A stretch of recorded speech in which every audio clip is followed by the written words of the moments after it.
Here's what some people are saying about the Projection Booth podcast. The Projection Booth is single-handedly the greatest film podcast you could ever listen to or could possibly want. Top notch. 5 stars. This has quickly become one of my favorite film-related podcasts. Always interesting. A completely unpretentious yet fully comprehensive look at films from all genres. The Projection Booth podcast, with new episodes available every week at projectionboothpodcast.com. You guys look like... What do they look like, Jimmy? Dorks.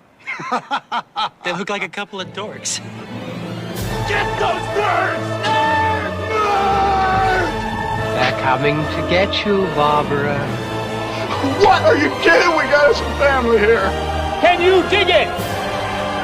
Can you dig it? Can you dig it? You are listening to the In the Mouth of Dorkness podcast. Here are Brad, Lisa, Brian, and Darren. Welcome to another edition of the It Modcast podcast. With me is Brian Young, the Turtle Dork. I'm Mary Poppins, y'all. And also joining us is the lovely wife Dork. Showtime, a-holes. And Brad Gullickson, mouth Dork. You stole my quote. Which one, the Showtime a-holes or the Mary Poppins? Mary Poppins, y'all. Aww. I knew it. I knew it earlier today. I was like, somebody gonna take it. I was like, I'm so glad I'm first. And I'm your host, Darren Smith, the Disco Dork. I am Groot. I am Groot. I am Groot. And welcome to the It Modcast podcast review cast for Guardians of the Galaxy Vol. .2. I'm sorry. Yay. I'm sorry, Brad. No, you're not. You're not sorry. I'm sorry. There are so many good quotes, but that may be the best. I mean, what's so great about that is the way Yondu comes floating down from the explosion with Chris Pratt in tow, and Chris Pratt takes that opportunity to mock Yondu and say, "You look like Mary Poppins." And he says, "Was he cool?" And then you have a really sincere beat, and it's the way Chris Pratt says, "Yes." Yeah. It is like it chokes me up. It is. And then his response of, "It's Mary Poppins, y'all," is funny, but it's not as like it's what Marvel does with their movies, right? Where you have a joke and then or you have something sincere and then it's the joke turned on its head. Yeah, and the joke insinuates that and that happens over and over and over again. Lisa pointed that out in Doctor Strange when he had the moment, hit the tear, and then the cape wiped his tear away. Right. That out. But for some reason, in my first watch of Doctor Strange, that bothered me because I was like, I thought that it was insincere, but for some reason in Guardians of the Galaxy 2, maybe because I love these characters so much, and they've already established that they're goofy and they're fun. I loved it. I loved it in this film. They've been doing that since Iron Man 1. That's just their style of humor. Yeah. All right, so here we go. Ladies and gentlemen, if you have been under a rock, Marvel has released the 15th film in the MCU, if 15. I'm not mistaken. It's 15? This is it is 1-5. That is nuts. But if it was a quinceañera, I don't know how to work that word in. Quinceañera. Quinceañera. Yeah, I shot one of those recently. Is that like a 15-year-old birthday celebration? Put it in a fluffy dress because it is a woman now. Oh, okay. I thought that was 16. No, not. With the Mexican? Our Latin community. Yeah. It's 15. Yeah. It's 15. Uh-huh.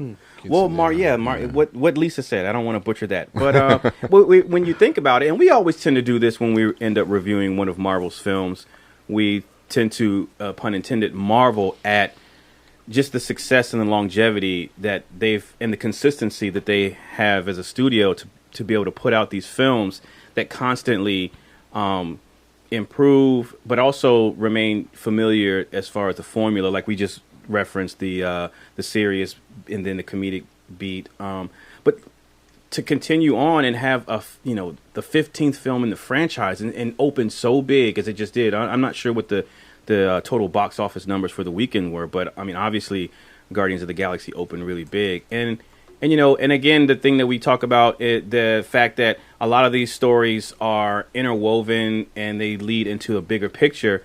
I think it's just really impressive. But what's unique and impressive about Guardians Volume 2 is the fact that while we have Iron Man, Hulk, Thor, Age of Ultron, and all these other films leading up into the forthcoming Infinity War, Guardians of the Galaxy Volume 2 is very much a standalone and contained and very personal film, especially compared to the first Guardians of the Galaxy. Honestly, outside of a few references to Thanos and the Infinity Stones, there was very little connectivity to the rest of the universe. It did not feel like it was predicated on a need to build to something and outside even, of its story. Without jumping ahead, but the 5 teaser tags that happen during the credits, those really don't lead into much outside of the Guardians realm. I didn't think about that. That was one of the things that I was excited about when they announced there's going to be 5 teasers. Like, oh man, what kind of Infinity War goodies are we going to get? But yeah, you're right. They pretty much still stayed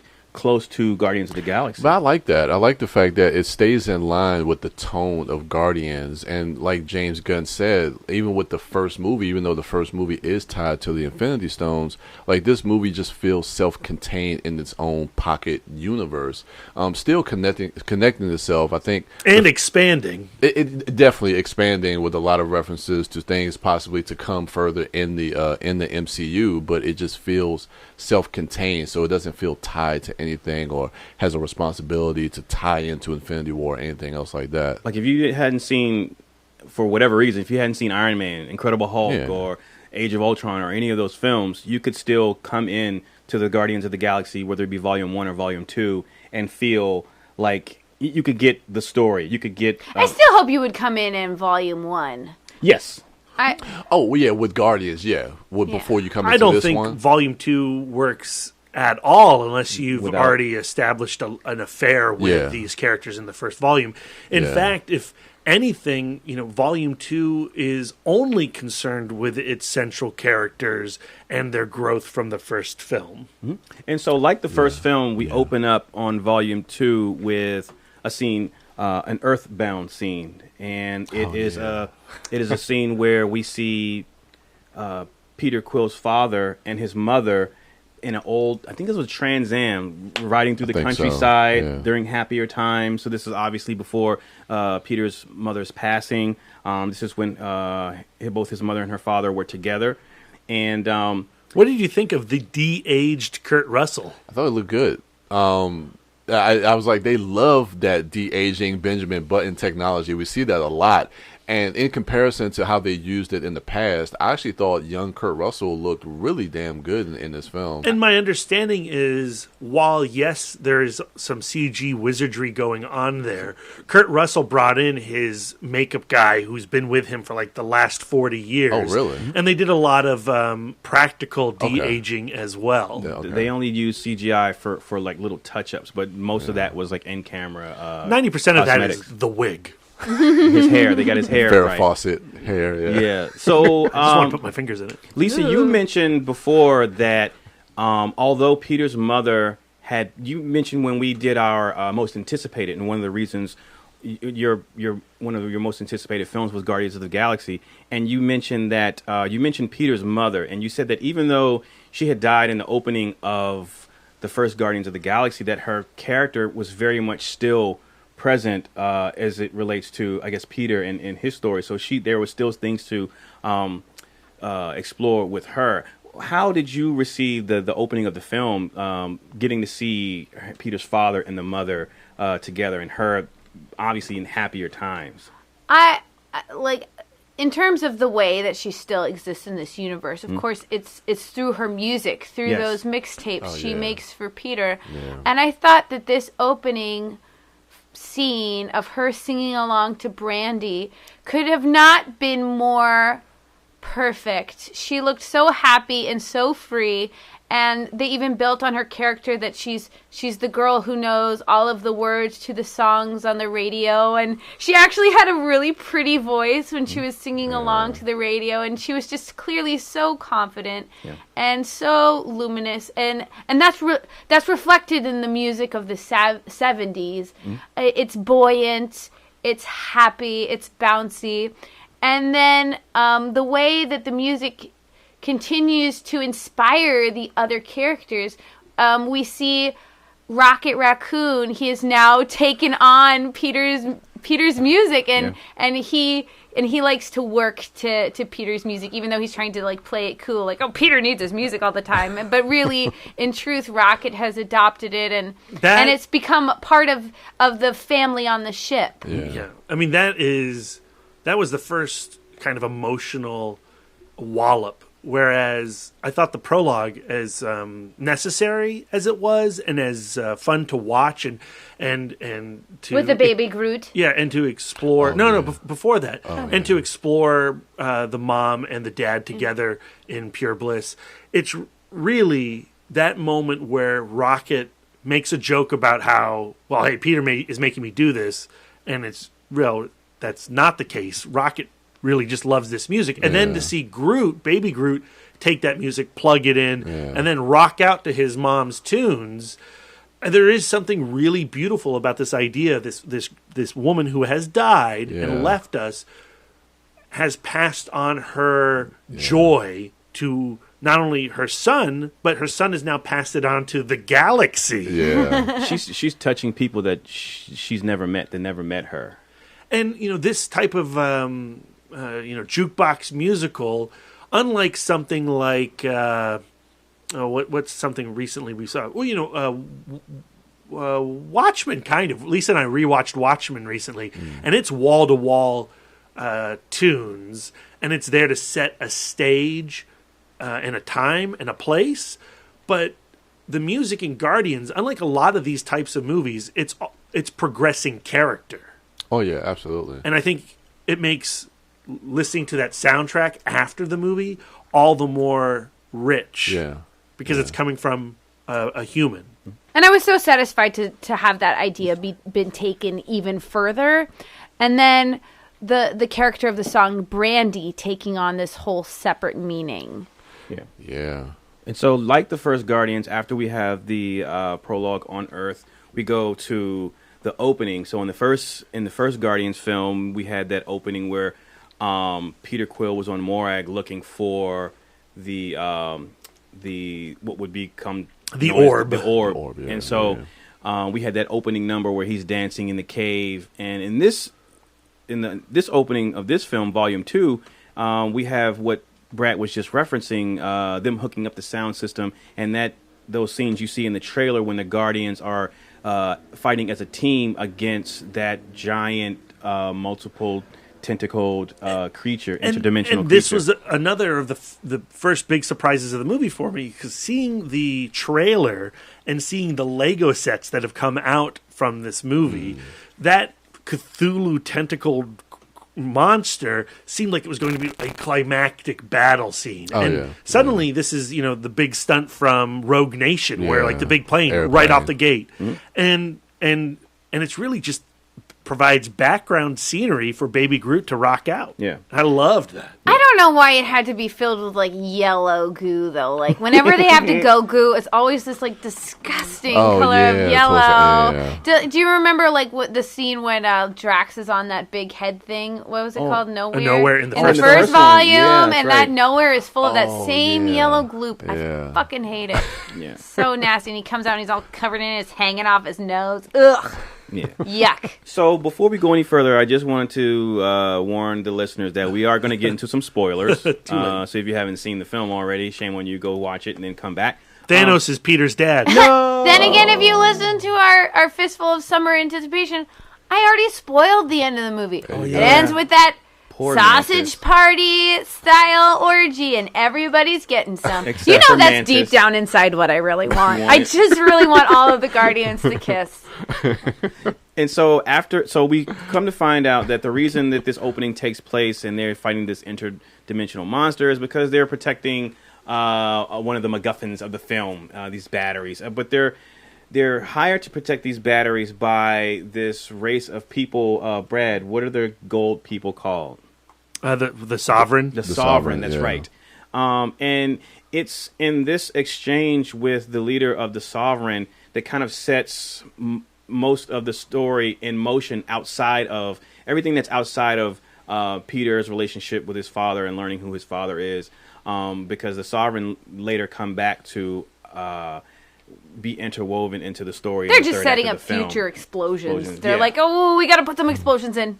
Get those gold people. With the batteries. Yeah. And so there's an exchange there, and but so in that exchange, Peter is flirtatious with the leader of the Sovereign, Aisha. Yeah, played by Elizabeth Debicki from Man from U.N.C.L.E. Yes, and so in this exchange, during this flirtation, we see Gamora's reaction to it, or her non-reaction. Let her tell it. I think there was a slight bristle. I might just be reading into it because I want it to, but I think there was a slight bristle. There was a bristle from Lisa. Yeah, and so she, and so they later examine that. They're back on the ship, and they talk about that. And that's one of the things that one of the subplots of the film is the relationship between Peter and Gamora, and how that's been progressing since the last time we saw them.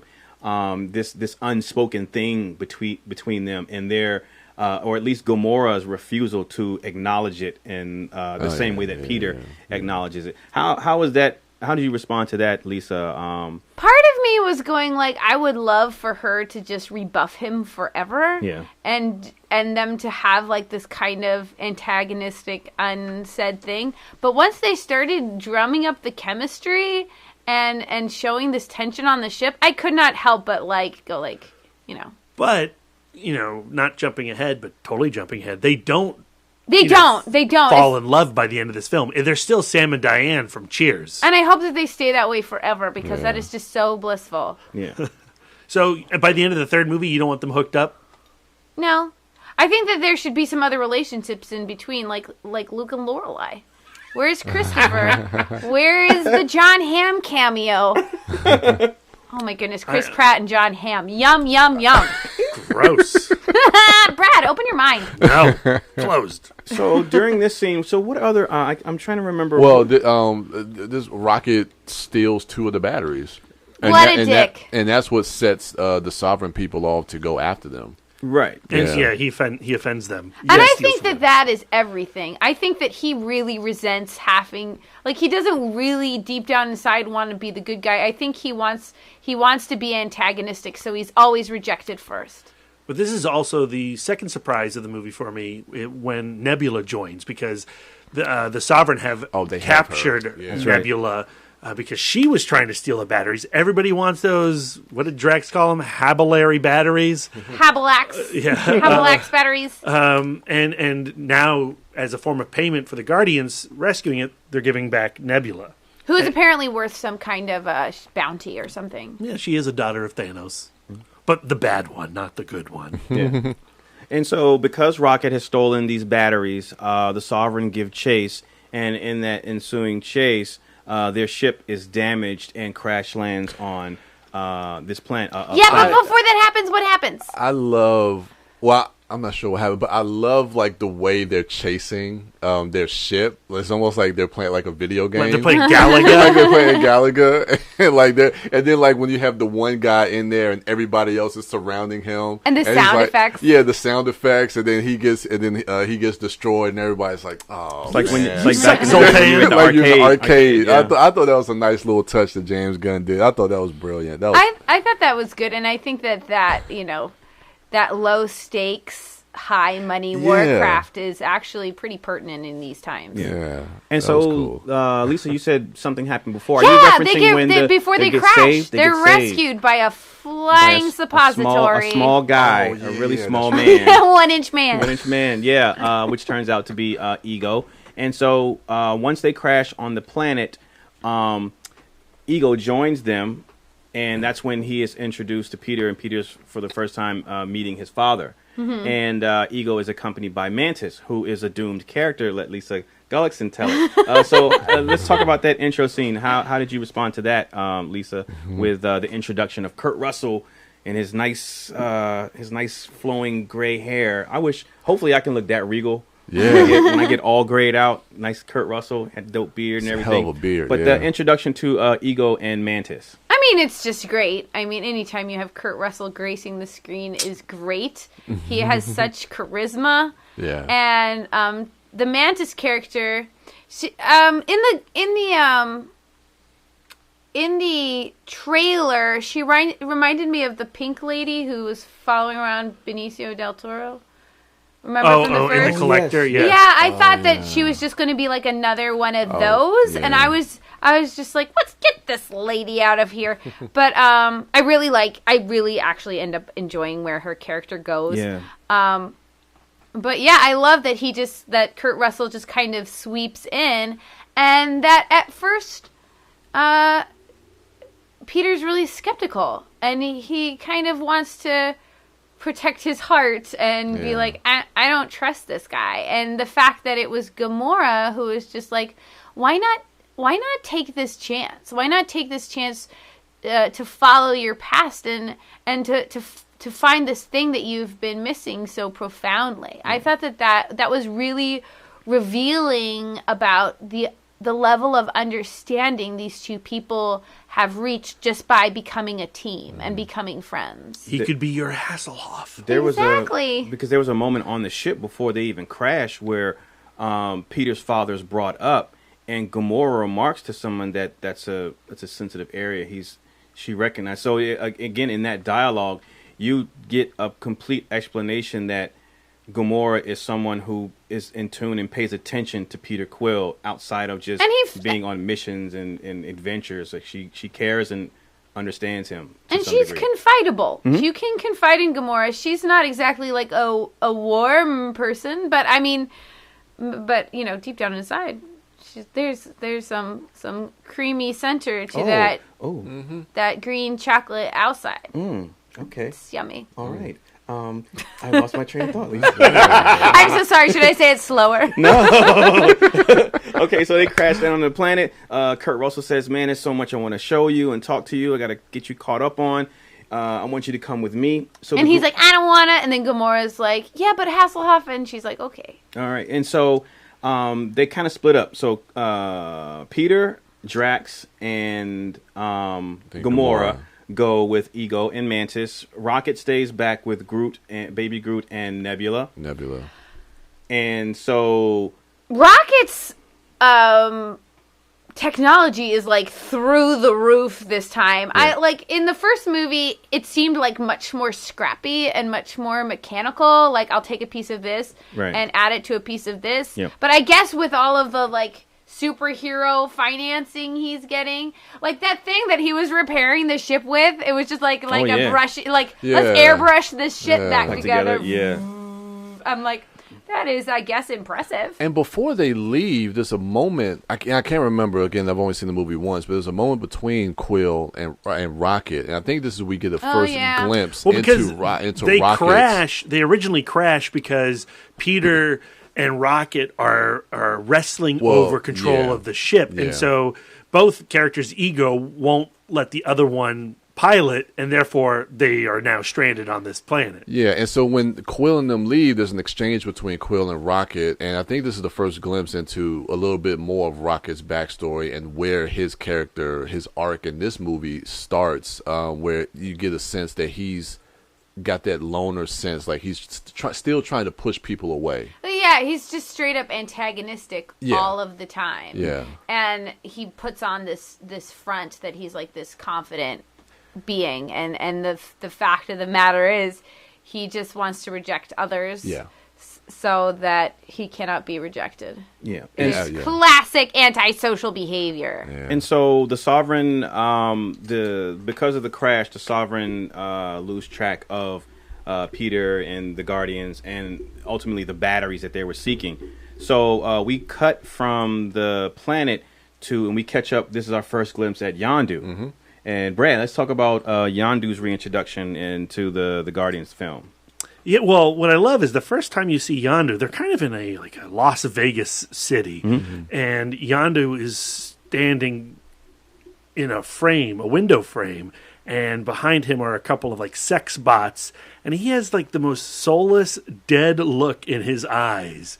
He's obviously not satisfied sexually or mentally, and he sees the Ravagers outside. They're partying, and they beckon him down to come out and party with us.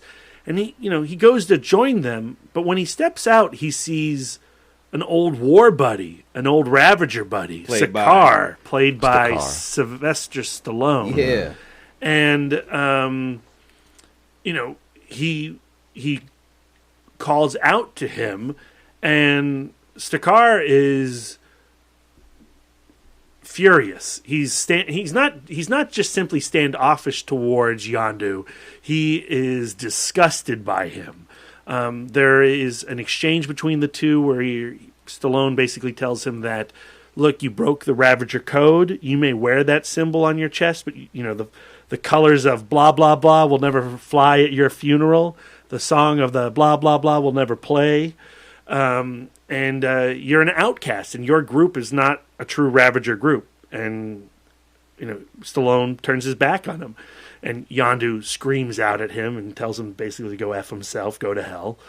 And that's where Yondu is left emotionally when the Sovereigns show up, and Aisha comes on her very, very, very long blue carpet. That's the most pimp shit ever. Like, you have your carpet rolled out to you. I mean, you have to, obviously, the most gangster part is someone had to scout out where they were going to end up, because they had to get the perfect length to the rendezvous point. I know. But the fact that it was still utterly graceless, like she's still shuffling along like an idiot in her heels in the snow on a carpet. It reminded me of Coming to America. Throwing the road. She had to one-up them. She saw that movie and she's like, I got this. And so she propositions Yondu and his sect of Ravagers to retrieve Peter Quill, the Guardians, but most importantly, the batteries. But I want to talk about Yondu for a second in this particular scene, because we, like you said, we do see him in a place of, for me, I felt like more than anything, he just felt alone. Like Rocket, he's surrounded by his band of his men and his company, but he still feels alone, which would later play into a discussion he has with Rocket, actually. But when Stallone tells him that he's broken the code and he's exiled or whatever, Yondu he seems hurt by the fact that his brothers are turning their back on him. But he to me, thinking back on him, not only in that scene but the rest of the film, he never seems regretful of the choice that he made and why he turned his back on him. And he is the type of person who will never explain himself. Right. He knows from his point of view, he did everything right. He did the right thing. And he's pissed that you don't understand, but he's also not going to explain it. Yeah. I don't think that's entirely true, because we saw the bodies underneath Ego's planet. I mean, he turned over so many living creatures to Ego. And I think that do you think he turned over all of those people? I think a mess of them, and like enough to break his spirit. Well, when he realized what was going on, he didn't know that when he was delivering a child to Ego that they were going to die, and he didn't. When he found that out, that's when he kept Quill. Yeah, right. They made mention of that. Yeah. Yeah, but I mean, I think the fact that his crimes ended up ultimately with a selfless act of bringing Peter into his fold and protecting Peter from the truth of what he was about to be turned over to. I think that he's kind of feeling like, well, time has passed, I mean, but I don't think he's ever explained all that to Stallone's character. I don't think he has, but at the same time, it's been 24 years since his last incident, and I assume that he's been adhering to the Ravager code for all of that time, and the fact that he cannot redeem himself in their eyes. I mean, the frustration of that. Well, they see him as a child slave trader. Yes, they do. They don't deal in child. Yeah. And so we cut back to the planet that Rocket, Nebula, and Baby Groot are on, and so the Ravagers, with that George Harrison, yes, Hallelujah! Oh my God, I love that song so hard. Well, and it was that's so, Ego's planet. Yeah, Ego's planet. Yeah, Are we this not is talking back about? at Rocket. Oh, I'm excited, guys. Save my comments. What I just said. Save those. for later, and I'll just say put him here. And then we can, because actually we cut to the Ego's planet. We do get to go to Ego. And so which Gullickson is not listening? Brad. No. I jumped back to Rocket's planet, but they cut to we see them make their way to Ego's planet through hyperspace. But during their trip, that's when we have that scene that's in the trailers where we're introduced to we get more backstory, well, not backstory, but more exposition regarding Mantis's character and her ability. And that's where we have that scene where she touches Peter and she explains that she can read emotions, and she touches Drax and she attempts to touch Gamora. But Gamora shuts that shit down. She can read their emotions, but she says she can also change their feelings or make them feel. She can steer their emotions. Yeah. Which comes back in a great way with her and Drax, but I know we'll get to that. Yeah. And so once we have that scene, then we go and back to the planet with Rocket, Baby Groot, and Nebula. And so at this point, the Ravagers have caught up to them, and they're ascending on the campsite. And so this is my favorite scene involving Rocket. Oh yeah, because one, he puts a ruse out there. He has a little voice box. Yeah. Or actually, it's like a walkie-talkie planted inside the ship, and he's outside hanging on a tree singing along with one of Peter's mom's songs, proving yet again that he has really connected to this music. Yeah. And as the Ravagers close in on the ship, he sets off some booby traps, and he gets the one up on the Ravagers using these gadgets. One group gets a face full of darts, and another group, there's kind of like these gravity mines. Yeah. And they're like, Looney Tunes style, or Kung Fu Hustle style, popping up and down into the sky as the music plays. And Rock is just losing his mind with joy because it's just so damn funny to him. And what I love is after he gets done, toying with all of them, two guys get the jump on him. And one guy says to him, like, well, what are you going to do now? You don't have your gadgets with you. You're nothing. And Rocket jumps on him, beats his ass with his tiny fists, and then jumps back on the other guy and beats that dude with his tiny fists. And proving that he is, a formidable opponent, even if he is a tiny little raccoon. Yep. Yeah. He's good in the woods. He looks great in the woods. In his element, yeah. It's going to be great when he fights Iron Man. Oh, man. Oh, shit. And so then Yondu comes, and he surrounds them. But meanwhile, while Rocket is taking care of the Ravagers outside, Nebula is inside trying to reason with Baby Groot, to let her go. Oh, Baby Groot. Yeah, and so back outside, Yondu, he has Rocket at gunpoint, and they surround him. But he's got him at arrow point. He has him at arrow point. But then something interesting happens with the dynamic between Yondu and the Ravagers. Were you expecting that?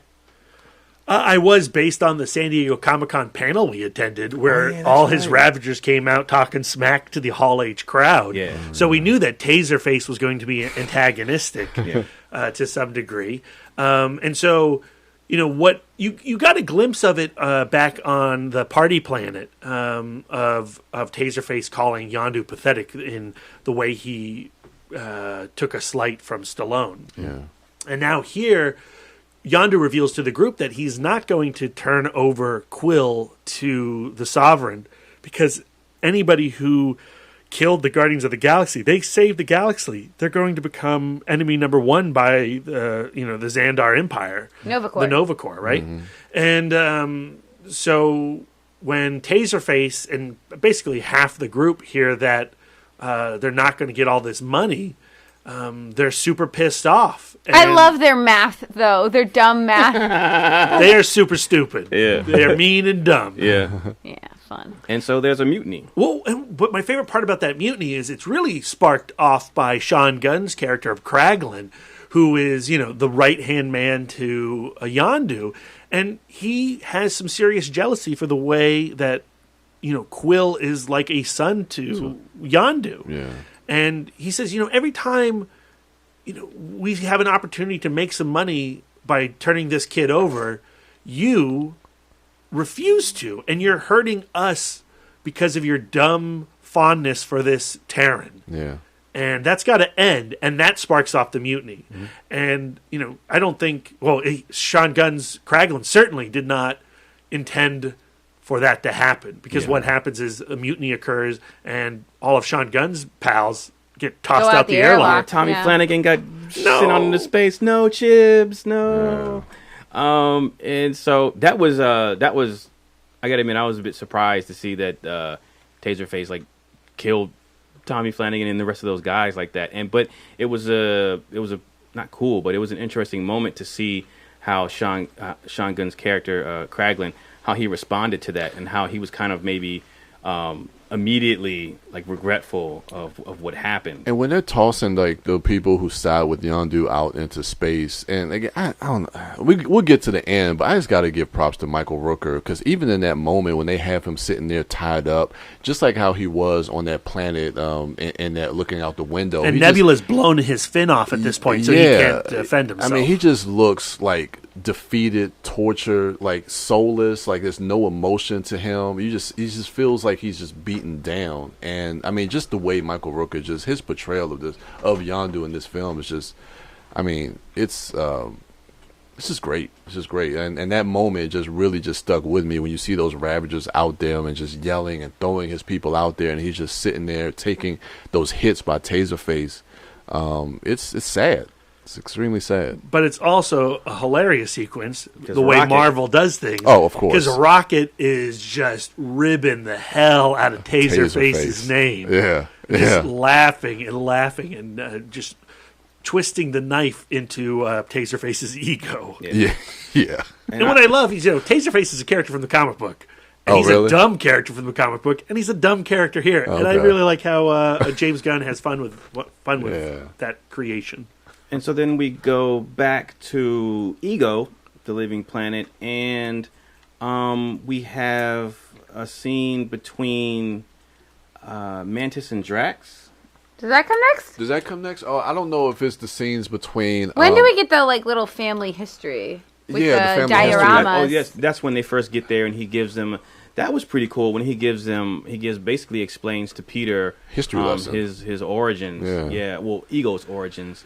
So at this point in the movie, we're pretty far in. Outside of the Sovereign, they have not introduced a serious antagonist. I mean, what are you guys thinking at this point while watching the movie? I mean, where's Ronan? Where's Thanos? I mean, I don't know. I guess that, I don't want to say it's a criticism, but just what's different from the first film. That's why, to me, it feels like the movie just kind of chugs along, because to me, it seems like the story doesn't really start until the third act, when we get that reveal of who the real villain is. But up until that point, there's really it's hard to say. It's really up until that point, it doesn't seem like there's much really going on in the film. But once you get to the end and you kind of go back and look at everything that happened, there's a lot of character building. I utterly disagree with that. I feel like so much is going on in the film, but instead of being against this nebulous evil character that we're just getting to meet, it's every man against himself. Peter is going who am I, what is my identity, what is my relationship to this man.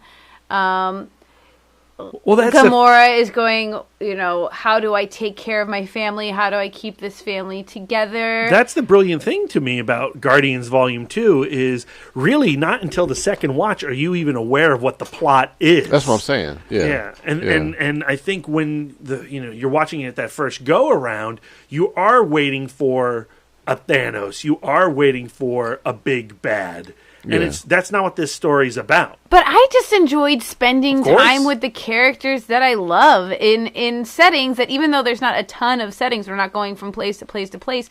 Ego's planet is beautiful and engaging, and I don't know. I really appreciated the time that I spent waiting for the big bad to roll around. The big bad is never my favorite part of the movie anyway. And during my first watch, I don't even think I was waiting for the big bad. Because while there's not your typical protagonist antagonist going on, or big set pieces that have the protagonist antagonist thing going on, pressing the story together from the beginning of the film to the end of the film constantly is all character development. All these characters are being developed further than what they were before, and definitely from the first film. So I, like Lisa, that was the main thing that I was engaged with. And I think that that's why when we get to the third act and then the protagonist versus antagonist, the physical, literal confrontation happens, that's why I wasn't as engaged, because of how much I was enjoying the actual back and forth between the characters. The scene between Drax and Mantis, the scene between Peter and Gamora when, he says, well, you told me to come here, when she says there's something wrong with this place. So just so my issue when we talked about the Fast franchise and how my criticism is Vin Diesel is every other word in every other sentence is family, family, family. They're telling me, but they're not showing me. Well, in Guardians of the Galaxy, especially Volume 2, they go a long way to establish that they're a family. It's metaphorical, but then at the end, they kind of say it. But even before that, just the interactions, when you look at all these interactions, you see and understand why at the end, when they have the realization, when Peter realizes that, well, shit, this is my family. Well, you can look back through any scene and any interaction between the characters of the Guardians and understand why they've become that tight and why they are that way. And I think that is a progression of characters since we saw them last. Because Absolutely. I feel like in the first film, they got to friends. Mm-hmm. They were kind of, partners out of convenience. Reluctant partners. And then they made it to friends. And you really get the sense that between the time that we saw them last and now, they have been going on adventures together, and they have built and they've made sacrifices for each other, and they've put each other first in the kind of way that makes family happen. And assimilated to one another's character and like with the thing with Rocket and the music. Mm-hmm. And then in that opening scene, well, we didn't really talk about it, but yes, the battle with the interdimensional being is going on in the backdrop, but interspersed with that, there are interactions between the Guardians and Baby Groot, and you see how they treat and talk to him. He feels like the little kid of the family.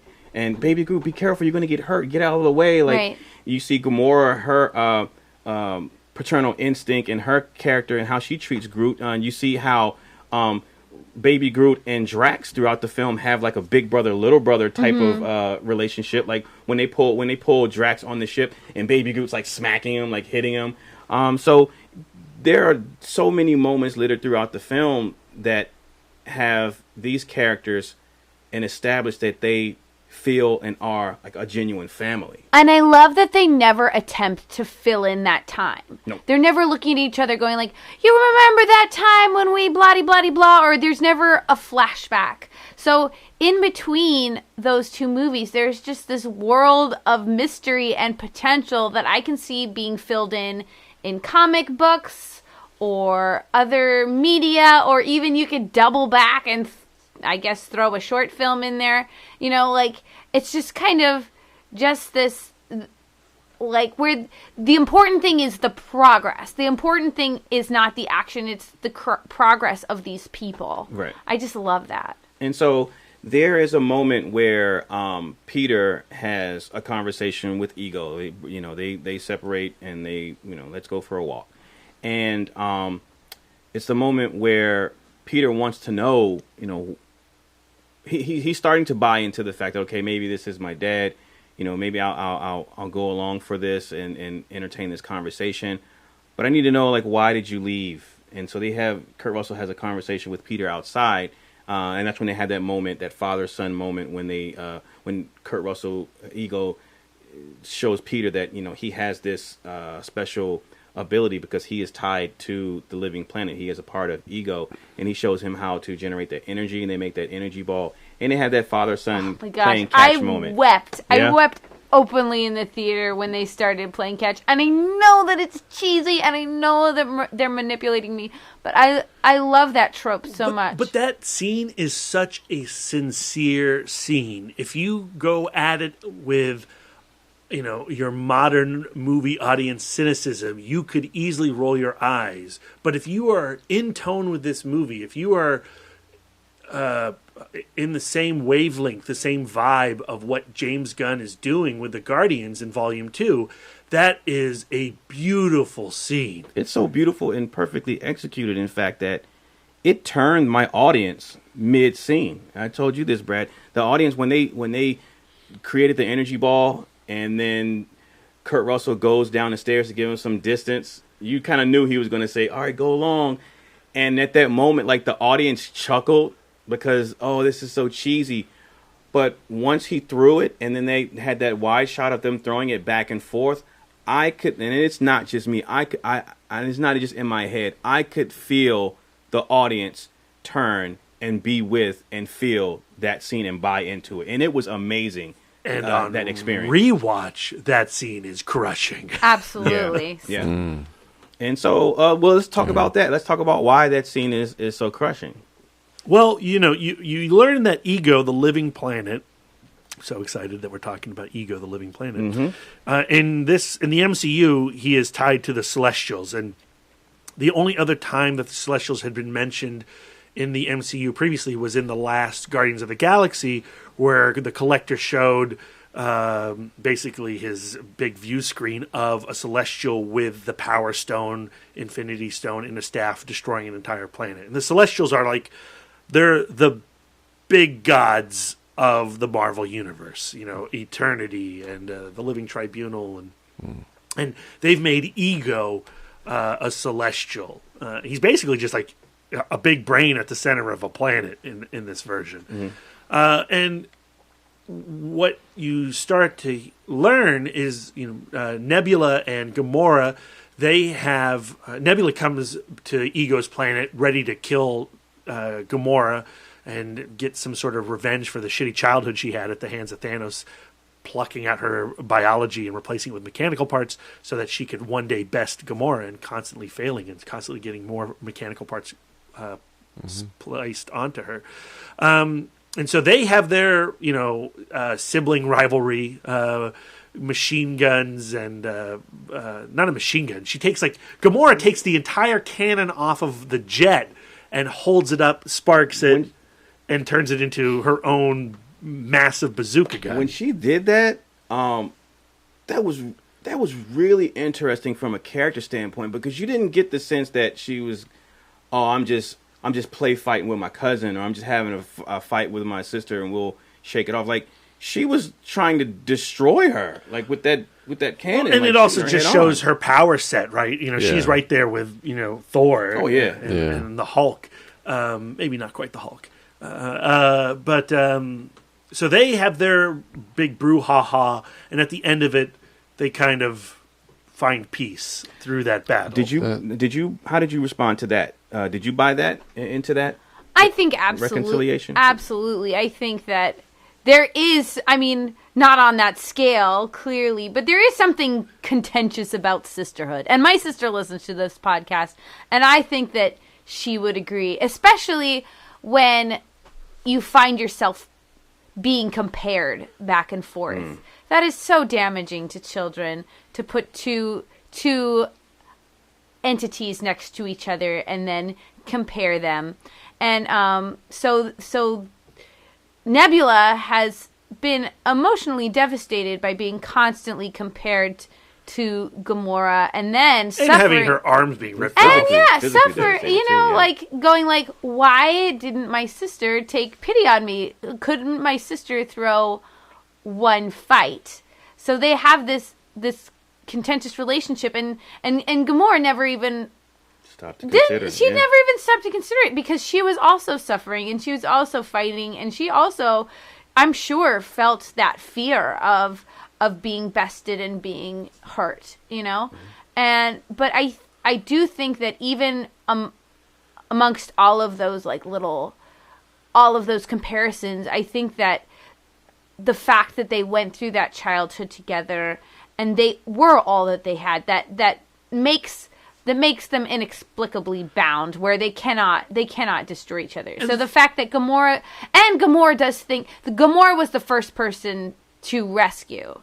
and Gamora is like, for the sake of this argument, the bigger sister, and the fact that the bigger sister, rescues the little sister. Now, they're inexplicably linked. And, Karen Gillan in this film, I think, does a really good job with Nebula, a character that in the first movie was nothing. Barely there. It was barely there and pretty uninteresting. But is validated in Volume 2. And to another degree, I would say Yondu as well. More on that later. Oh, man. But after their reconciliation, they discover the mountain, the pile of corpses that are all living shapes under so Ego's many shapes of corpses, hollow earth situation skeletons going on. And then we cut to a father-son talk between Ego and Peter, and then that's when Ego he tells Peter his true nature and his true intentions. Well, we skipped over Mantis and Drax because even before I know thing, you wanted to talk about this, Brian. So I wanted to talk more. Well, the Nebula stuff I thought was absolutely fantastic, but with Mantis and Drax, and it was a little. I thought something different because when she touched Drax and she learned something about his past. Well, first they was sitting on the steps, and she touched him, she started to get choked up and started to cry, because she said she felt pain. Well, he's looking out at these lakes, and it reminds him of his daughter, the forgotten lakes of blah blah blah. Yeah.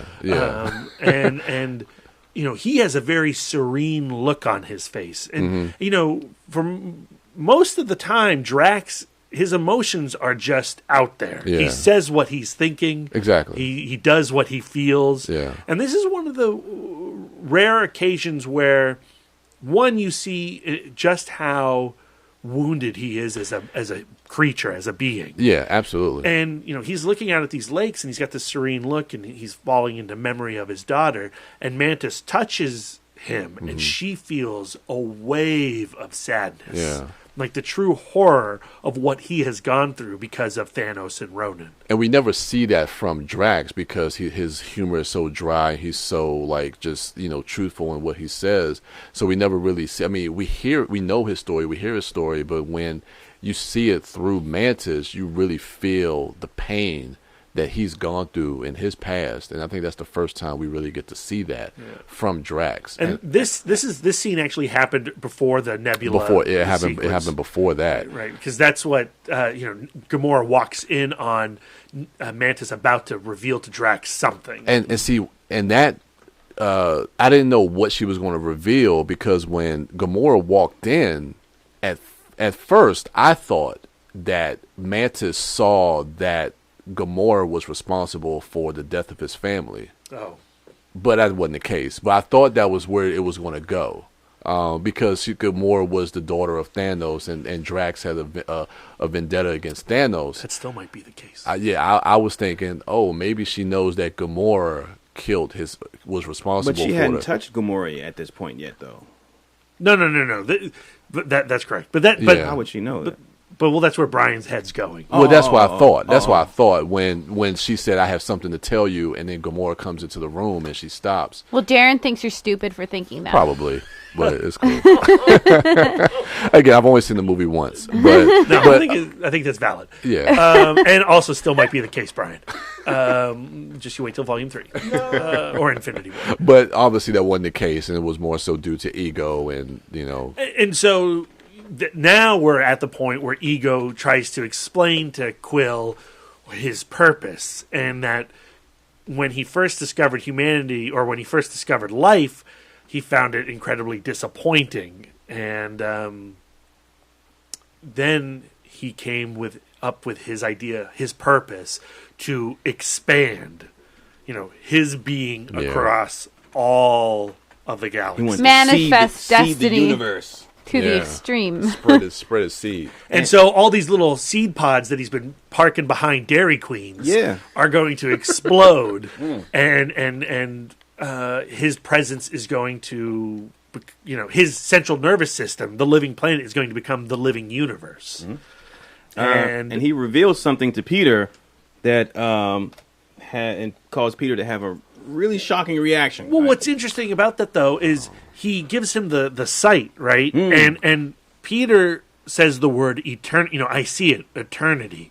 And, his eyes are filled with stars. And part of me thinks, about the character of Eternity, Lisa. From the Silver Surfer comics. I do know. And I really hope one day we get to see Eternity visualized in the MCU. Oh, my God. And maybe this was the first glimpse. I don't know.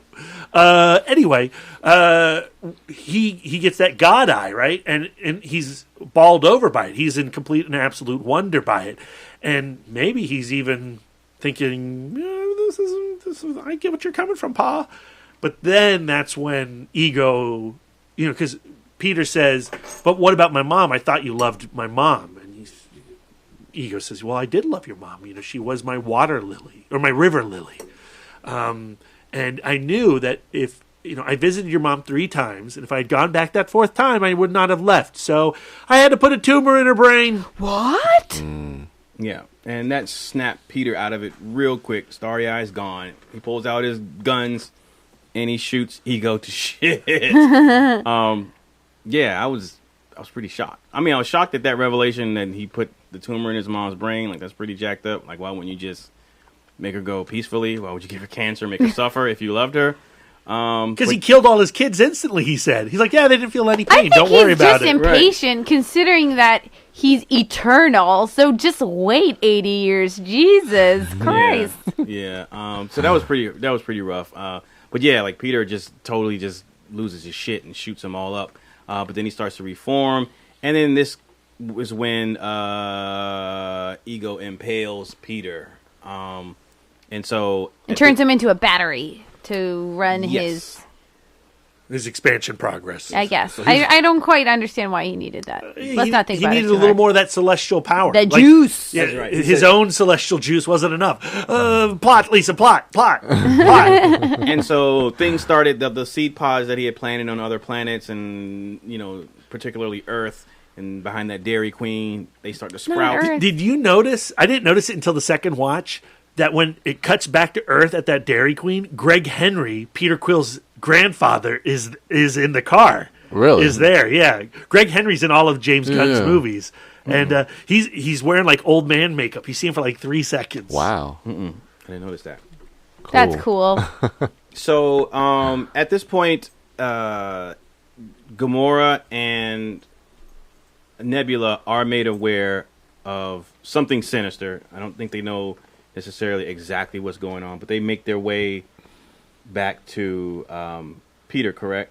Yeah, and they discover that things aren't going so well for him. Right. And meanwhile, Rocket and Yondu were on the prison planet. And this is the scene where we saw at Comic-Con that actually it stayed at Comic-Con until the release of the film, which was pretty impressive. So because of the mutiny, Yondu and Rocket and Baby Groot are being held captive. Well, at least Rocket and Yondu. Baby Groot's too cute. He's the mascot of the Ravagers. And so you have the scene where they before they try to attempt to escape, we have that moment between Rocket and Yondu in the cell. Do you remember that? Was that after they escaped or before they escaped? When basically Yondu calls him out? No, it's after. No, it's after. When Yondu is sitting up against the wall, when they're in the cell, Yondu's sitting up against the wall, and Rocket is across the way from him, and he was like, "Well, they have a moment," and then Rocket was like, "Well, I got a plan to get out of here. I'm trying to get out of here," and then because Michael Rooker is like having a sad, and I can't remember the scene. I think okay. And so anyway, that's when they have Baby Groot attempt to retrieve a prototype fin for Yondu since Nebula shot the other one off of his head. And then that's when you have those scenes where Baby Groot is bringing back everything except the prototype fin. But when he finally does retrieve that fin, every time, by the way. Yeah. Yondu uses his arrow and he just decimates like everyone in that facility while they walk away in slow motion. And it's just raining bodies. And then you have this really cool shot of like the arrows going through the halls and stuff like that. And then they make their way to that one central room, and freaking Rocket gets his hands on some blasters, and he's shooting through walls, and the arrow is this top-down view. It's like the most joyous act of vengeance. Yeah, it's very, very. I mean, even Baby Groot gets in on the vengeance. You're loving it. Like I love that scene. Who gets the fin ultimately? That's really important. Kraglin. Kraglin Yes. is the one who gets the fin, Yeah. and you have that completely devastating line of, "They killed all of my friends." The delivery of that line is so utterly heartbreaking. Sean Gunn is the unsung hero He of is. Guardians 2. He is. Oh, Kirk. He is such an amazing actor. And I love Michael Rooker's response to that. He's like, okay, well, get ready to release the third quadrant of the ship. Yeah, He's he right on back. board. Boom. Yeah. And so they make their escape, and they have to make multiple jumps through multiple wormholes. 700 jumps. Oh, yeah, that's too right. many jumps, guys. to get to Ego. But Rocket doesn't tell Yondu initially that he's going. They're heading towards Ego. I guess Yondu just thinks that they're just making an escape. But obviously, Rocket has other plans in mind. He's going to reconnect with his family, and so they make their multiple jumps. Yeah, 700 jumps later, and a Stanley cameo. We see the Watchers for the first time. That was dope with their big ass heads. Yeah, Never thought I'd see it. Never thought I'd see it. and so they make their way just in the nick of time, and the actual spacecraft plows into the building and it smashes Ego, and it buys them some time. Not VF. Yeah. Oh yeah. Oh, Baby Groot. Groot's, his reaction to coming out of hyper jump, 700 and multiple hyper jumps is not VF. Luckily, indie dork Billy Das texted me before, and he's like, "After you see Stan Lee, close your eyes for 20 seconds." And I was like, 20 seconds? That is horrible. And You he's don't need like, to close your eyes that long, Lisa. 10 seconds, 10 maybe. seconds maybe, but yeah. Because right after that V scene is a wonderful moment between Yondu and Rocket, That where I've missed every Yondu time. says, "Look, dude, we're the same." We're the same, yeah. Oh, you didn't see that conversation? I've never seen that conversation, but Oh, Brad, man. every time, well, I've seen the movie twice now, and both times Brad's like, Well, Brad, talk about that. Expound upon that a little bit, because that's an important scene. Well, I mean, that's the scene where one Yondu kind of comes to terms with who he is by seeing how Rocket turns everybody away, and that by being a total dick, he is just isolating himself. And he tells Rocket, "Look, I get you, I'm you, but maybe for your sake, don't be like me." Yeah. Yeah. And it's a really, really good moment between them, because for once, there's no pushback from Rocket. Like he recognizes and understands and respects the truth in that statement that Yondu has just made. And Yondu says, "All right, now let's go do this thing." And Rocket's like, "All right, let's go." And so I think you see a lot of corner turning from Rocket in the third act of the film. And the fact that the movie ends the way it does on him is just, I want to talk about that when we get to it. But anyway, so some time is bought because they smashed the spacecraft into Ego, and so now they're, I guess, trying to figure out how they're going to get off the island. Oh, so they have Kraglin in orbit with the Ravager ship, and he's supposed to rendezvous with them to extract them, but the Sovereign have returned. Those bastards. And so there's this huge space battle. And then they come down to the planet, and Rocket and Peter have rocket packs on, and they have a plan that they're going to put a explosive device at the core of the planet, which is Ego's brain, his living brain. And if they detonate that, it'll cause a chain reaction and cause the whole planet to blow, and they just have to escape and get out of there. It happens. So what are they using as explosives? The MacGuffin, the batteries. The Sovereign's batteries. Yes, the Sovereign's batteries. And so that's when you have that scene when they're setting that up. Rocket tries to give Baby Groot some instructions on how to use that. Was that a cheering moment, like when he pressed the right button in your screen? Yeah, absolutely. Okay, that cheer, the audience cheered. So that moment that's in the trailer, he's trying to give Baby Groot the instructions to set the detonator correctly, and that happens. But meanwhile, you have another moment between Drax and Mantis, and so it was brought up that, didn't you say you could use your powers to put Ego to sleep? And so she goes, yeah, but only when he's in his human form. Oh, yeah. And so she attempts, and Drax tells her, like, I believe in you.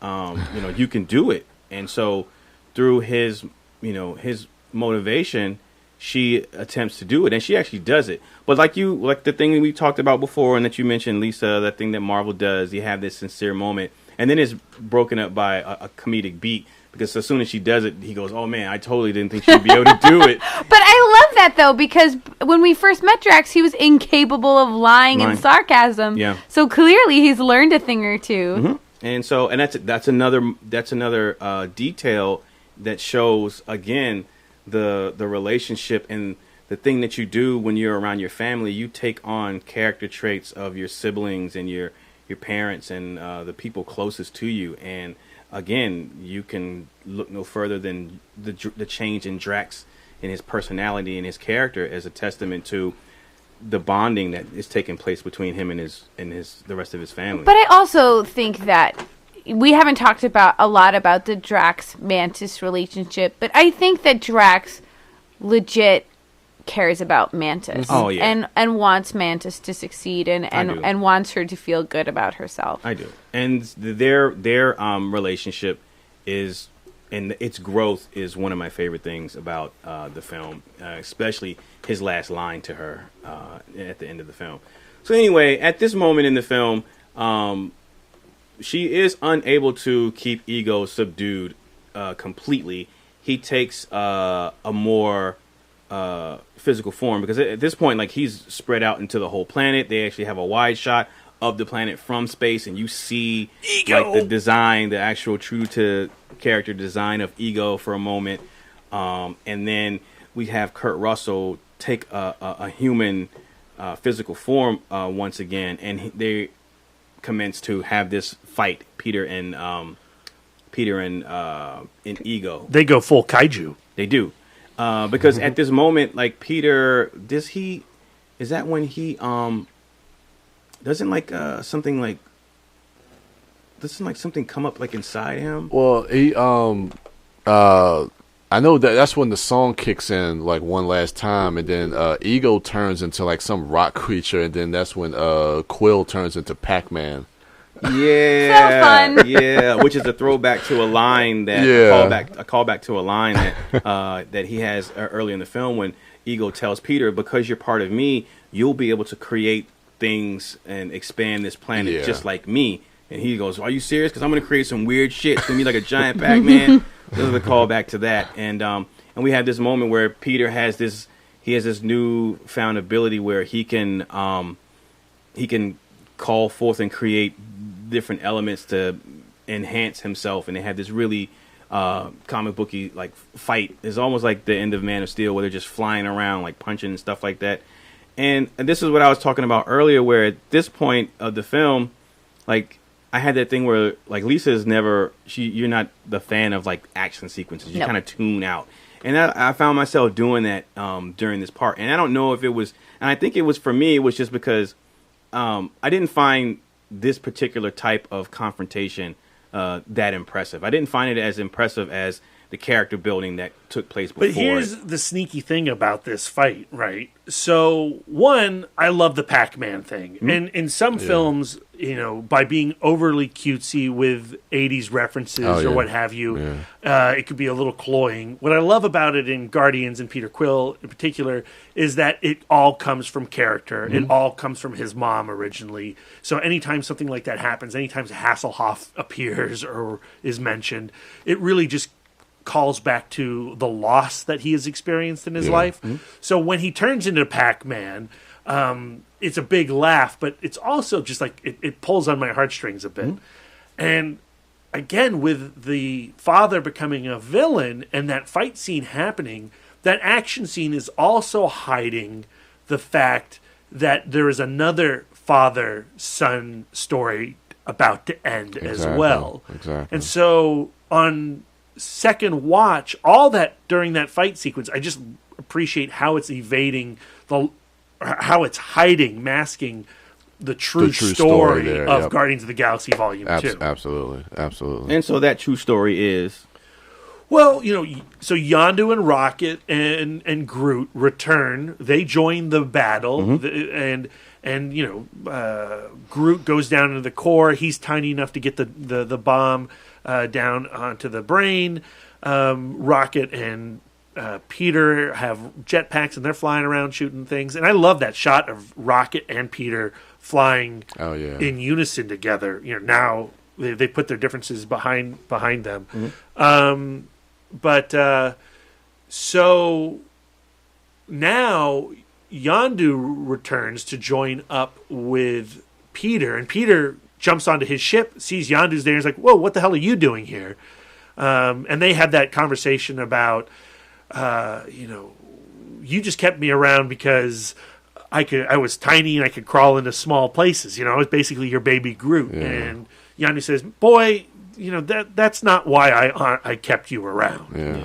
And I hope you realize that. And I hope you realize that. And that's when you start to realize that while his organic father, his biological dad, may be right there and a real piece of shit, he's had a father his entire life, and that father has been Yondu. Yeah, I love that line that Yondu says. He was like, he may have been your father, but he wasn't your daddy. So great. Yep. And like the way Rooker says daddy, it's perfect. Oh, man, perfect. I was holding tears back at that point. I also love those, like, but you said you were going to eat me, and he was like, I was just being funny.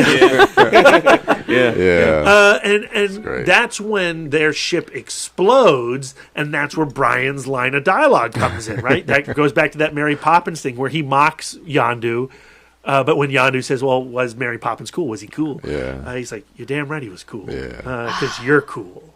And he, in that moment, he's like, "Yeah, you are my daddy," and it's really beautiful. It's totally sincere, and if you approach it with that open heart that James Gunn certainly does with these characters, it will emotionally devastate you. You will be a puddle like I was. Absolutely.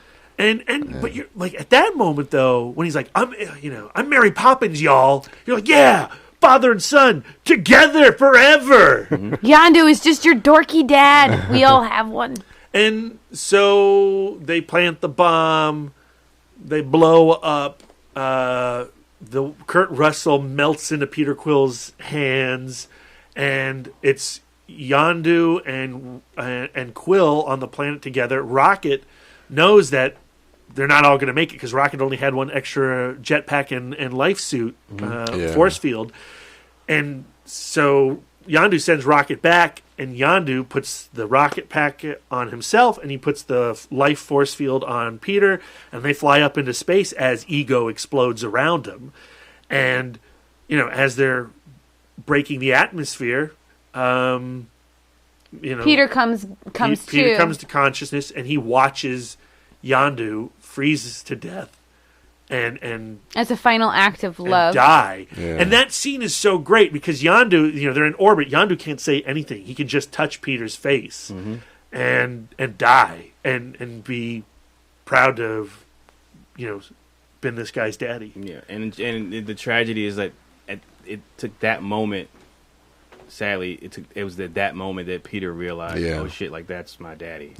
And that's like the most heartbreaking thing, And that's the theme of the film is like, recognizing what you have right in front of you, as opposed to the thing that you may spend your life looking for. And it's that realization that pulls Peter out from his battery coma when he's plugged into Ego, as he has a series of flashbacks where he sees himself and Drax laughing. He sees him and his mom. He sees him and Rocket. He sees himself and Yondu as a boy teaching him to fire his pistols.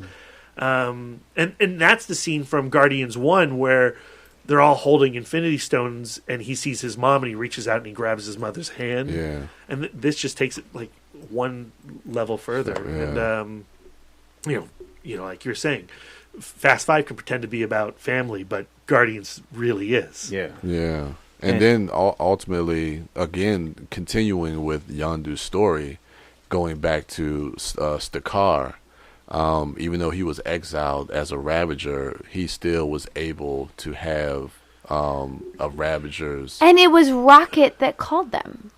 Rocket was the one who was like, this asshole, this prick, this guy who everybody hated deserves to be honored. Yeah. He deserves it. And the other Ravagers show up while Peter is saying his final words to Yondu, and they've dressed his body in his Ravager medals, and they're burning him into space dust. Such a beautiful 70s scene too, like with the ribbons and the flowers, and he's having that really he's having a really rough monologue there, and he's talking about how you're my Hasselhoff, and saying I've always had my Hasselhoff, or you're my Hasselhoff, or however he phrases it sounds so silly, but it is so painfully emotional because of who Peter is and how Chris Pratt plays that character and how James Gunn lovingly writes that character. It's perfect. It's perfect. It's great. It's a great ending. And then like Stallone shows up with the crew, and Ving Rhames is there, and Michelle Yeoh. I know. And you're just like, oh my God, what's happening? Oh my God, they're setting so much up. I gotta take it all in. And then they have the fireworks and the light show and the song that Stallone said he would never be worthy of, and Kraglin sees that. And he has an emotional reaction to that, and I responded to that. To see him be able to see the rest of the Ravagers and to know that they all recognize Yondu for what the person that he was in his last heroic act, and to see them bestow respect on him in true Ravager fashion. And so to have Kraglin be able to bear witness to that and him be happy, like I really appreciated that one shot. It's funny. Now that I think about it, it's kind of reminded me of Star Trek 2, The Wrath of Khan, like the sacrifice that he makes, and then the ceremony that Yondu gets at the end. The same thing with Spock. It's kind of reminiscent of. So that means Yondu will be back. The search for Yondu. Yeah. All I know is Brian pulling that out of this movie because of his Itmod homework makes me so proud as his Trek daddy. It definitely reminded me of that a little bit. Your boy, B. And I love the last moment between Nebula and Gamora when Nebula leaves and they have their final interaction when she says, I'm going after Thanos, for what he did to me. It was just a beautiful story between all the characters that really comes together nicely at the end of this movie. Yeah, I told Lisa yesterday and Rand, like, man, I did not want Nebula and Gamora to reconcile, because I know that means Nebula's going to die, and then because I care about her now, it's going to be crushing to me. I know. So, but yeah, that all of the storylines and all of the character development, all of those beats, they tie up perfectly really, at nicely. The end of that film. And then the last shot of the film is a close up of Rocket. And I kind of wanted to talk to you all about that, because I didn't know what to make of that. Not that I didn't like it, I just didn't know what to make of that, because I don't know that I felt like the film was Rocket's film, or the story was progressing to ultimately be about Rocket. And maybe that's because I responded so positively, surprisingly, to Yondu this time around. What are Rocket's last words when it pulls up on his face? What's being said there? I don't know. It ends on his face. On his face, yeah. It ends no, but what's the last thing that's said in the movie? Is it the line that he says, even though this guy was a jerk and an asshole, he still got, these people still came out? Honestly, I can't even comment to the last shot because I can't remember. It might be, Lisa. Because to me, I do think, like, the last person to understand the value of family would be Rocket, because he's been pushing everybody away except for Groot, because of course Groot is this kind of forgiving person, and they were in this kind of like monogamous friendship. And even with the ending and that last scene really being about Yondu's sacrifice, because Yondu said, I am you, like it would make sense if Yondu's not there, that they could show he was Rocket, having a little moment of hope for his, like, people are going to mourn me. People need me and love me, even though I'm a dick. I mean, it closes out on we've had our family with us this entire time. We are a family. Yeah. that's the one time in the movie where it's said, is Drax says, "Look, we're not friends. We're family." Yeah. Like, that is the Fast and Furious moment. But he earned that. Yeah. Guardians of the Galaxy earns the right to say that line. Yeah. I really feel like it does, more so than Fast and the Furious ever did. And but it's just a testament to it's so. You have like the Russo brothers and their niche they've carved out in the MCU and how they're taking the charge and leading, starting with Captain America: Winter Soldier, leading into Civil War, and then now with the Infinity War films, and how a lot of the Marvel films seem to be and get criticized for being like a cookie cutter or cut from the same type of formula. But like it's really interesting what James Gunn is allowed to do and has managed to do with his own personal portion of the MCU and be able to excel at it. Like I really think that says something about Marvel's confidence in him, but then just his talents as a storyteller. I can't imagine these groups coming together. Right. This corner of outer space feels so far away from everything that is happening on Earth. I almost want one more movie before we all get mixed up. No, this is it. Like, it's going to happen in Infinity War. Civil War's just happened. Doctor Strange has just happened. We're going to get, Thor Ragnarok also hanging out in Guardians Land. And just think about the first time you watched the original Avengers and you saw Hulk and Captain America and Thor and Iron Man all together. When you finally see Rocket Raccoon trying to steal the Winter Soldier's arm, oh my God, you're going to lose your shit. Yeah, and I think that at the end of the day, that's the biggest takeaway is that, how is that even going to be possible? Like before seeing Avengers, you could have said, well, Darren, pitch me the movie. Tell me what you think in your head when you see the Avengers. Like I wouldn't have come anywhere close to it, but Marvel has done the impossible 15 times over. And so I think, I don't know what that's going to look like and how that's going to feel when the Guardians and Rocket is trying to outsmart mouth Tony Stark. I don't know what that's going to be like, but I think that if any studio has earned my faith in that, however they're going to do it, they're going to be able to do it somehow. Yeah. I mean, I guess it's the MCU. But then also going back to James Gunn and the confidence that Marvel has in him, again, to allow him his own section of the MCU, the fact that they're bringing him on board to spearhead the next phase, the next couple of years, and take the MCU in that direction is exciting too, because with his style being so different from the normal, I mean, it just looks like the next phase of the MCU is going to be just as different from the first phase as Guardians is from the first phase films, and so that's really exciting. But yeah, like Marvel, again, they've done it. Like whatever that magic formula is, whatever they do it well, and they've done it well with Guardians of the Galaxy Volume 2. Love it. I gave it 4.5 stars on first watch. I fucking loved it. Yeah, it's a really, really good movie, and I just think it's just awesome that Michael Rooker is the main character of a Marvel movie. Ultimately, at the end of this film, it's his film. And that's awesome to say that Michael Rooker is the star of a Marvel film. And he is so great as Yondu. I remember when he was cast as that character in the first film, I thought, well, that's weird.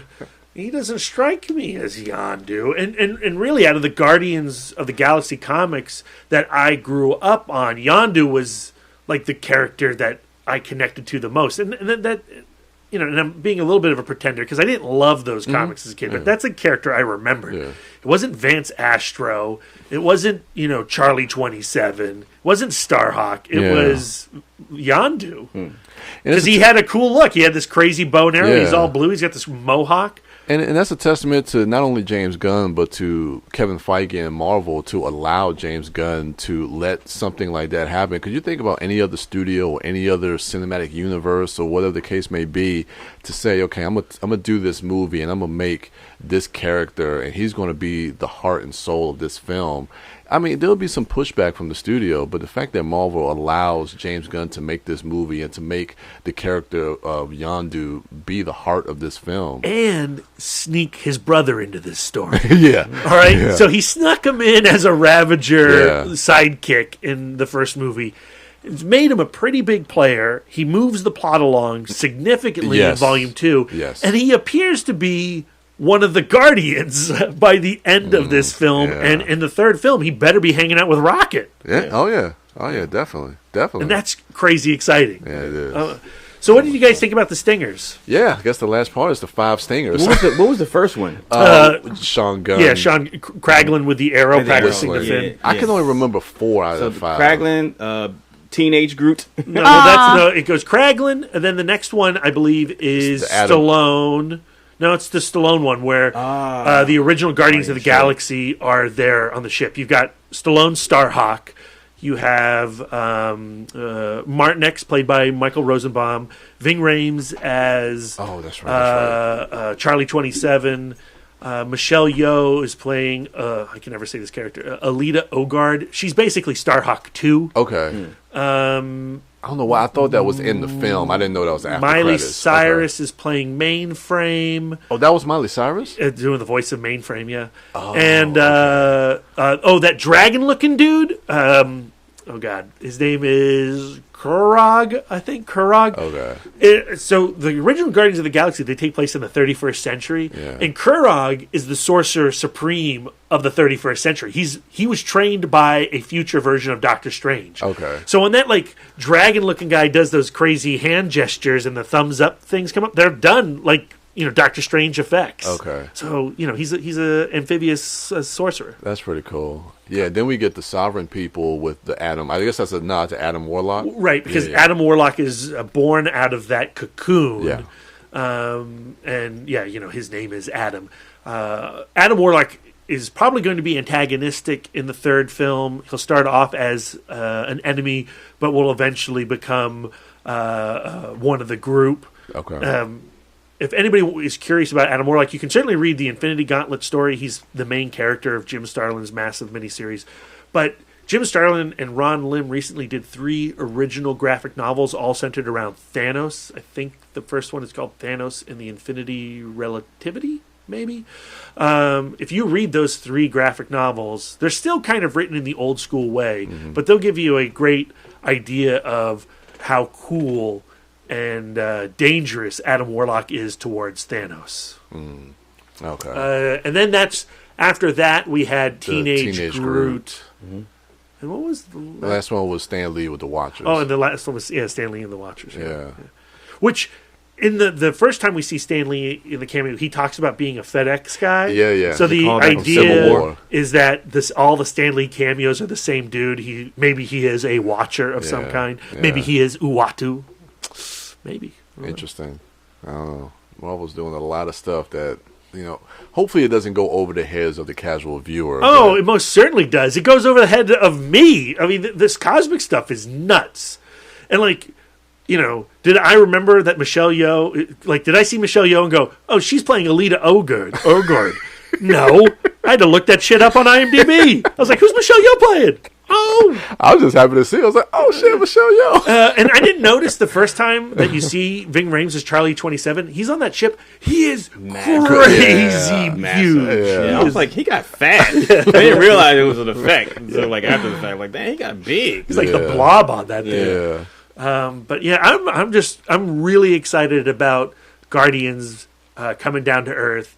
And I'm really excited about Adam Warlock and Starhawk and all that stuff. First MCU film screening I've been to in all the 15 films where no one got up before all of Oh my God, so many people got up. So after the Stallone one, half my audience left. Yeah, that's the same. They left as the second or third one. Yeah. Everybody stayed in this one, and I was shocked. So not only did you have those stingers, but I thought that the credits themselves were a lot of fun to watch. They had Flashlight by George Clinton Parliament Funkadelic. I was like, oh shit, I know. This is on the soundtrack? And Grandmaster pops up in the sidebar. Jeff Goldblum's dancing. I saw that. I saw that. And then David Hasselhoff is singing on the soundtrack. Yeah. So when Jeff Goldblum pops up, and I go, why is he there? Is there a deleted scene or something like that that had maybe him in it, or is there another stinger and he's going to pop up in it? But sadly, no. He was just. It's there just telling you that Thor Ragnarok is going to be the connecting. I'm ready. Yeah. So that's our review cast for. I was about to say Thor Ragnarok. Do you guys think that the Groot that is now is the same Groot? I think so. What do you mean? Oh, as the first Groot? No. As the first Groot? No, I think it's a whole new person. It's a whole new being. With no memories. It doesn't have the same consciousness. It's the same DNA. Yeah. Okay. But it's not the Groot. The Groot we saw in the first movie died. He's gone. He's dead. And then this baby Groot is its offspring. So sweet, though. And the fact that they don't just drop him off somewhere. What did you think about Teenage Groot? Do you want Volume 3 to be No, Teenage teenagers Groot? are gross. Even teenager trees. Get the fuck out of my movie. Unless you're Spider-Man, and then you're more than welcome. He has to clean his room before he can save the galaxy again. That's right. He's grounded. The idea that, like, his puberty is leaves. I was Grody. like, don't touch his leaves, Peter. Oh, dingleberries everywhere. All right. So again, hopefully you've seen the film. If not, go check it out and then come back and listen to the podcast. If you made it to the end of this podcast, we hope you enjoyed the conversation. We hope you enjoyed the film. You can reach us on social medias at ItModcast on Twitter, at ItModcast on Instagram, and also Facebook. Brian Young, the Turtle Dork, is at the Turtle Dork on Twitter. He's at the Turtle Dork 1 on Instagram. Sidewalk Siren is, Wife Dork. Wife Dork is at Sidewalk Siren on Twitter and Instagram, and also Letterboxd. That's right. Mouth Dork is at Mouth Dork on Twitter, Instagram, Facebook, Letterboxd, and Untapped. And I'm Darren Smith, the Disco Dork, on all social medias.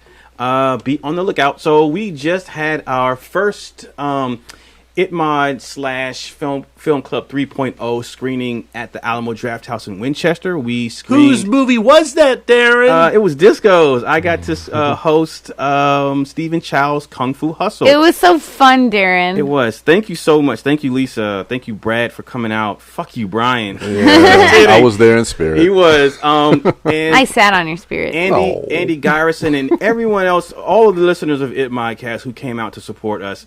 Thank you so much. We really don't understand how much that means to us here at the podcast, that you all continually show us support. And then people were sporting merch, ItMod merch. It really is a big deal to us. We are so grateful and thankful. And again, Film Club 3.0 and Alamo and Winchester and Andy Garrison, thank you for welcoming the podcast and even having us do this for the month of May. For the rest of the month of May, the next Sunday coming up on Mother's Day, May 14th, the lovely Wife Dork this is the equivalent of me hosting Fury Road. Wife Dork gets to host her favorite film of all time. I'll let you say it, ma'am. It's Head. Yes. It's Head. Yes. Can you believe it? And after this screening, I get to say from the Dork that brought you Head. Yeah. Yes. So exciting. Of course, it's unlike Fury Road in that nobody's going to like it. Everybody's going to shit on it. Not true. I'm going to leave heartbroken. Not true. Come with open hearts and minds, people. It's going to get fucking trippy. Is this your first time seeing it on the big screen? Yes. This is going to be the first time a lot of people see this on the big screen. And I don't think it's played in the DMV area since 1969 when it came out. 68. And you're the person hosting the screening. That's right. Awesome. And it was Andy who friggin' brought this whale in because apparently it was a big pain in the butt. And we want to thank Rhino for that pain in the butt. But it's going to be well worth it. Yeah. And it's going to be a party. Yes. Oh, so stay tuned to my social media because I'm going to be posting some homework for you listeners. I'm going to be posting the 5 episodes of The Monkees you should watch in preparation to watch Head, just in case it's been a while or perhaps you've never watched The Monkees, which is beyond a crime. So, so stay tuned, guys. And tickets are on sale now. You can go to the Alamo Drafthouse They're $10 because I'm a pricey lady. I have expensive taste. $10 is nothing. It's not bad. It's not bad. Especially to get to see that film on the big screen where you probably will never have this opportunity anytime soon, if ever. But also to get to come out to the Alamo Drafthouse and have it screened at this particular theater with this particular crowd, which is always inviting of conversation. So it's going to be fun. You have to come out and see the film and also support the podcast and also support Film Club 3.0. The following Sunday, the 21st, the one and only Mouth Dork, he gets to host Pat Garrett and Billy the Kid, directed by the badass The one and only. The Bloody Sam Peckinpah. Yeah, Sam Peckinpah. Talk about that. I mean, it's one of my all-time favorite Westerns. It's a movie that I have never seen on the big screen. It is, Peckinpah... Let's see. The Wild Bunch came out in '69 at the start of Nixon's administration, and Pat Garrett and Billy the Kid is '73 towards the end of Nixon's administration, and it just sums up the shitty mood that the country was in at that time. Yeah. And it's a really antagonistic movie. It's a angry, frustrated movie, but it's also like the most epic Western. Peckinpah packs it with every character actor from every Western that's ever been made, and it almost feels like an MCU movie in that sense, where it's like, oh shit, it's Starhawk. Oh, Ego the Living Planet. What? Slim Pickens. Yeah. Oh my God. Yeah. So it's epic. And tickets for that one are also on sale now. Both Head and Pat Garrett and this next screening all take place at 5 o'clock on their respective Sundays, 5 p.m. I know mine is Mother's Day. Bring your mother. Yes, or please. ditch your mother. Oh, wow. And on the final Sunday in the month of May, on 28th, is the Turtle Dorks' favorite celluloid poem. Yes. Joe Carnahan's The Gray. Yeah, I'm excited. I'm excited for this. Now, I have seen this on the big screen when it came out in January of 2012, but this is the first time I'm actually going to be seeing it on the big screen because I am hosting it. This is a movie that is very personal to me. It has eclipsed to be my #1 movie of all time. Absolutely love this Is that news? film. Did I know that? I don't know, maybe, but I think you told us that. Yeah, I think it was after I gave it to Lisa for homework, and I kind of just revisited, and it just hits me in such a personal way that this is just a film that I just adore. It means so much to me. It's so personal in its themes, in its message.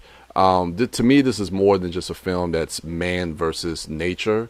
It's more than just wolf punching. It's a lot more than just wolf punching, even though that's the joke that comes about with this film. But it's a deeply meditative film. It's a deeply poetic film, and I hope people approach it in that way when they watch it on the 28th. So this is what you missed, Brian, when you were off at the beach this past weekend. Yes. So, Darren hosts his film, and they show trailers before each screening at Film Club 3.0. And they showed trailers for Head, Pat Garrett, Billy the Kid, and The Gray back to back. How wild was that, Lisa, seeing the monkeys on the big screen? It was crazy. Of course, it was all distorted in projection, I think, because it was from YouTube. And it's a trailer I've watched before, and it is a horrible trailer. Then again, how do you make a trailer for Head? It's too honestly, fucking I would say that the trailers for all of those movies were But quite awful. terrible. In fact, each one got a chuckle, even The Gray, which I was very surprised. Interesting. The Gray has one of those trailers, like a perfect example of, okay, where the fuck was that shot that was in the trailer? I know, it's very misleading. That shot at the end where he's running towards the wolf, I hope people who hadn't seen it, who were at the Alamo the other night, I hope they're not going to go expecting that shot from the trailer. They're going to be pissed. I know. You got some explaining to do. I know. I'm going to try to give a good intro, a very good intro to prepare people. I tell you what, whoever does that pre-show, that Key and Peele skit better be in that pre-show, or you failed life. That's all I'm saying. Hope Andy's listening. Yeah. That's going to do it for the month of May for us. Also, be on the lookout for the next episode of our ItMod Spotlight. Bruce Lee. We'll be talking about Way of the Dragon. Bruce Lee versus Chuck Norris, motherfuckers. And then ItMod Film Club is coming up after we get through our month of May at the Alamo in Winchester. And that selection was by the Turtle Dork. And that's the one and only, the greatest action film outside of Fury Road. And that's Die Hard, the first one, the original. Yes. Not Live Free or Die Hard, not the one in Russia. The classic. Yeah, not the one with Samuel L. Jackson. Zeus! Yeah, or the one in the airport, but the original. So you have some the time. second best. Yes. Die Hard 2 is the best. Whoa, we'll talk about this. You have time to watch that film. Get your questions and comments about that film and submit it to us at social media, #ItMyFilmClub, and we will use those comments and questions to drive the conversation forward when we record that episode. And our Tribeca interviews, which will we have any coming They're up? all out. Done. That's right. Sarah Adina Smith of Buster's Mall Heart. We have a great chat with her. Yes. Jamie Dagg, director of Sweet Virginia. We talk about character meat Yes. and Ewoks. Yes. And we have an interview out there with Justin Benson and Aaron Moorhead for their new film, The Endless, which Well Go USA just picked up and will probably be distributing to all you sad people in 2018. Oh, but we've seen it. Anyway, and also check out our Fistful of Summer Anticipation. Yes, Guardians has come out, but we still have some more films coming out and leading up to the full swing of summer months and the big blockbuster movies and some indies that we're anticipating. You can check out our top 5 there. Are we going to do a King Arthur review cast? Yep. We should. We must. Yeah, did you all see, speaking of King Arthur and Guy Ritchie, did you all see Guy Ritchie wants to direct The Suicide Squad 2? No. Part 2? He won. Oh, yeah. I don't know how I feel about that. I want him to do it. It'll be better than David Ayer. He signed on to Aladdin next. Ugh. Really? I don't want that either. No. Riff raff, street rat. I don't buy that. Look a little closer. And with that, we're out. Take us out, Lisa. I don't know the words. Sing it really fast. Thank you all and for then listening. the melody Until goes up. next time. Who is that?